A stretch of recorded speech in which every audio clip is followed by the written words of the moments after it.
Hello, in this video I'm going to show you how to check your specifications on GIGABYTE G7. To check the specifications, just right click on the taskbar and go to Task Manager. Now go to Performance tab, which is right here on the left side, and you'll find different things like the CPU. You can see that I have the Intel Core i5 12th generation. It has 12 cores and 16 threads. It has virtualization enabled. These are the cache sizes. The current speed is listed here.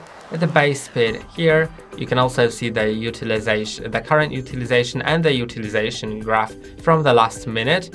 You can right click on it to change graph to logical processors, and that'll let you see all the threads separately and their utilization.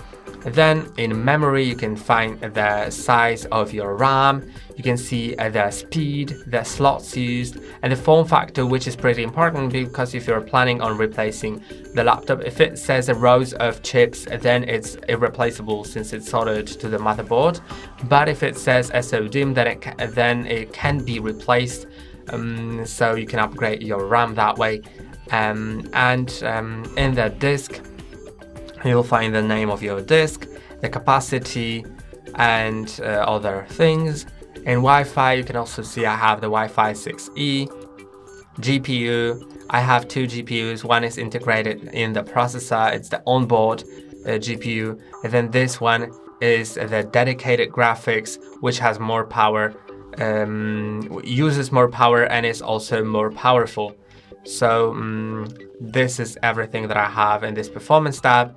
If you want some more detailed data, then you may also find them in system information. So if you search for system information app, you may find some things like the, I don't know, let's go to components and display. So you'll find both of your graphics cards, and for them you can find some stuff for sure.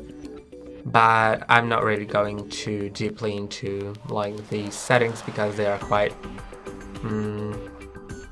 inconvenient to look at. And that's all for today. Don't forget to like and subscribe. See you next time.